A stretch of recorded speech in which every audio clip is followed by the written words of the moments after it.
আসসালামু আলাইকুম। RS bank take চ্যানেলের পক্ষ থেকে আপনাদের সবাইকে স্বাগতম। তো আজকে যে বিষয়টি আমরা জানবো সেটি হচ্ছে পবিত্র ঈদ উল আজহা উপলক্ষে 11 ও 12 জুন 2025 সাল সরকারি ছুটি ঘোষণা এবং 17 মে 2025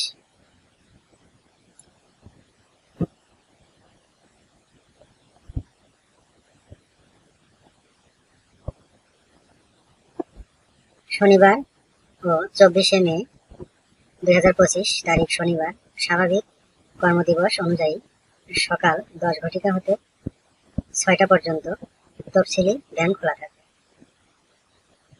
অর্থাৎ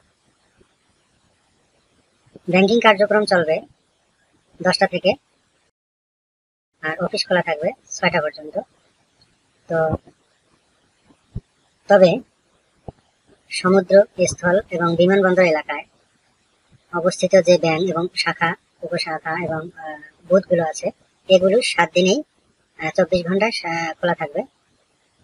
5 আগস্ট 2019 তারিখে জারিকৃত ডিওএস সার্কুলার লেটার নাম্বার 24 মোতাবেক 5 জুন 2025 হতে 12 জুন 2025 তারিখ পর্যন্ত ঈদের দিন ব্যতীত সরকারি ছুটির দিনে আমদানি রপ্তানি সংক্রান্ত কার্যক্রম চলমান রাখার স্বার্থে স্থানীয় প্রশাসন সহ বন্দর কাস্টমস কর্তৃপক্ষের সাথে আলোচনাক্রমে সংশ্লিষ্ট ব্যাংকসমূহ যথাযথ ব্যবস্থা গ্রহণ করবেন।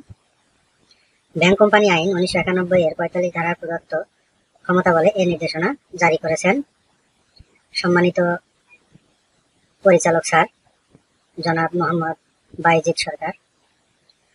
তো আমরা যে বিষয়টি এখানে জানলাম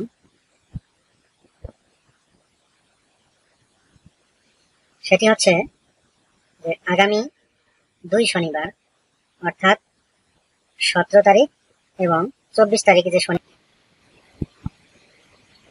আগামী 11 ও 12 জুন পবিত্র ঈদ উল আজহা উপলক্ষে এই 2 দিন যেহেতু ছুটির সরকার ঘোষণা করেছে, তো এই 2 দিন ছুটির পরিবর্তে আগামী 17 মে এবং 24 মে এই 2 দিন ব্যাংক খোলা থাকবে। তো যেহেতু 2 দিনের কারণে ছুটি কমে যাচ্ছে, তাই সরকারি সিদ্ধান্ত অনুযায়ী যা কর্মচারীগুলি আছেন, তো সরকারি বেসরকারি যত প্রতিষ্ঠান আছেন তাদের ক্ষেত্রে সরকার এই 2 দিন ছুটি দিয়ে ছুটির সংখ্যা বাড়িয়েছেন। তো ব্যাংকিং খাতে এই বিষয়ে তো বুধবার এবং বৃহস্পতিবার অর্থাৎ 11 এবং 12 জুন এই 2 দিন যেহেতু অফিস বন্ধ থাকবে, তার পরিবর্তে আগামী 2 শনিবার ব্যাংক খোলা থাকবে। তো এই খোলা থাকবে, এটি স্বাভাবিক নিয়মেই খোলা থাকবে। আগামী 17 মে এবং 24 মে 2 শনিবার অর্থাৎ যে সামনে 2 শনিবার, কালকে যে শনিবার এবং পরের শনিবার ব্যাংকিং কার্যক্রম চলবে পূর্বের ন্যায় 10টা হতে 4টা পর্যন্ত, কিন্তু ব্যাংকিং অফিসিয়াল সময় হচ্ছে 6টা পর্যন্ত। তো যাই হোক, বিষয়টি আপনারা বুঝতে পারলেন। তবে যে বিমানবন্দর এলাকা আছে, সমুদ্র এলাকা, স্থলবন্দর, এগুলি যেহেতু এগুলি মাল আমদানি রপ্তানির ক্ষেত্রে ব্যবহৃত হয় বা এটা খুবই গুরুত্বপূর্ণ বিষয়, সেজন্য এটি 24 ঘন্টায় খোলা থাকবে। তো আশা করি বিষয়টি আপনারা বুঝতে পেরেছেন।